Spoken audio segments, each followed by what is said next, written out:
آندھی کی آخری رات، آسمان پوری طرح سیاہ، ریت کا طوفان، انسانی چیخیں، ایک سوکھی ہوئی مٹی، ایک تنہا وادی اور ہواؤں کا وہ سانس روک دینے والا سناٹا۔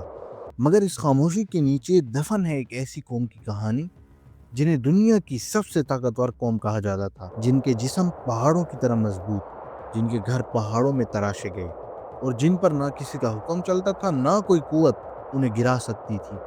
لیکن ایک دن وہ قوت جو ہر قدرت پر قادر ہے ان کے سامنے آ گئی اور سب کچھ تبدیل کر دیا۔ یہ عاد کی کہانی ہے، یہ قوم ہود علیہ السلام کی کہانی ہے۔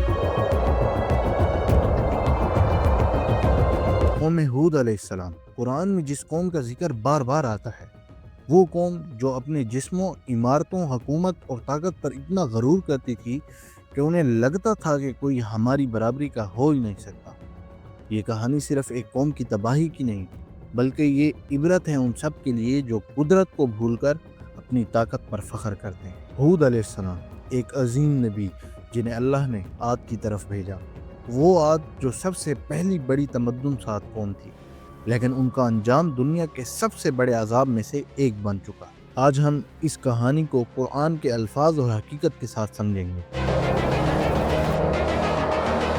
بیابان کا ایک ایسا علاقہ جسے آج ہم احقف کے نام سے جانتے ہیں، یہاں رہتی تھی قوم عاد، ممنون قوت والی۔ ان کے جسم لمبے، مضبوط اور شاندار تھے، ان کی عمارتیں پہاڑوں کی قسم کی، ان کی بنیادیں پتھر کی۔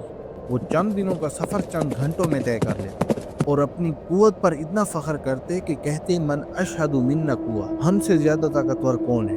لیکن ان کی طاقت ان کا سب سے بڑا امتحان تھی۔ اس طرح کی قوت کے باوجود وہ اللہ کو بھول چکے تھے۔ شرک، گناہ، فساد اور سب سے بڑا جرم نبی کو جھٹلانا۔ اللہ نے ان کی ہدایت کے لیے بھیجا ہود علیہ السلام۔ ہود علیہ السلام نے انہیں پیار سے، حکمت سے، عزت سے دعوت دی، صرف اللہ کی عبادت کرو، وہ جسے تم جانتے ہو، وہ تمہیں سب کچھ دیتا ہے۔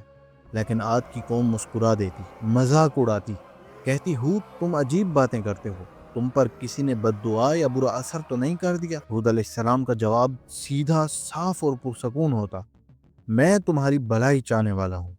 مگر عاد کے سردار جو طاقت میں سب سے آگے، وہ اپنی قوت میں ڈوب چکے تھے، وہ کہتے ہود عذاب لانا ہے تو لے آؤ، ہم دیکھ لیں گے۔ یہ الفاظ عذاب کے دروازے کھول دیتے ہیں۔ عاد کی قوم کا پہلا عذاب قہاری ایک سزا نہیں بلکہ ایک چیتاونی تھی۔ سالوں تک بارش رک گئی، زمین سوکھ گئی، ہواؤں نے رحم کرنا چھوڑ دیا، ہر طرف پیاس، ڈر اور بے چینی۔ ہود علیہ السلام نے انہیں پھر بلایا، توبہ کر لو، اللہ سے معافی مانگ لو، وہ تم پر رحمت برسا دے گا۔ مگر عاد کا جواب پھر وہی، ہود تم ہمیں ڈرا نہیں سکتے۔ چیتاونی کو انہوں نے عذاب سمجھا ہی نہیں۔ ایک دن دور آسمان پر ایک بادل ابھرنے لگا۔ عاد کی قوم نے خوشی سے چیخ لگائی، یہ بارش کا بادل ہے، ہماری تنگی دور ہو جائے گی۔ لیکن ہود علیہ السلام نے جب بادل کو دیکھا، ان کا چہرہ اداس ہو گیا اور انہوں نے کہا یہ بارش کا بادل نہیں، یہ تمہارا عذاب ہے۔ بادل دھیرے دھیرے قریب آیا، ہوا کا رنگ بدلنے لگا، آسمان سرخ سے سیاہ ہو گیا اور پھر ایک ایسی تیز آندھی چلی جیسی انسانی تاریخ نے کبھی نہیں دیکھی۔ یہ ہوا صدیوں کی سب سے سخت، سب سے تباہ کن ہوا تھی۔ قرآن کا بیان ہے، سرسر کی تیب جیسی تیز ہوا بد نصیب دنوں کے اندر، زمین پھٹ رہی تھی، اونچی عمارتیں گر رہی تھی، آسمان سے ریت کی آندیاں برس رہی تھی۔ آندھی جسے چھوتی اسے کاٹ کے رکھ دیتی، جسے پکڑتی اسے ہوا میں اچھال کر دور پھینک دیتی۔ 7 رات 8 دن بس چیخوں کی آواز تھی، ہوا کا سایہ تھا اور تباہی کا منظر۔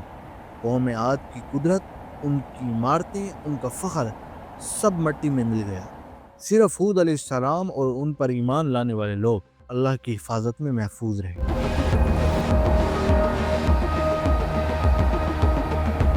آندھی کی آخری رات، آسمان پوری طرح سیاہ، ریت کا طوفان، انسانی چیخیں اور زمین ہلتی ہوئی۔ عذاب کا وہ آخری لمحہ جہاں انسان کی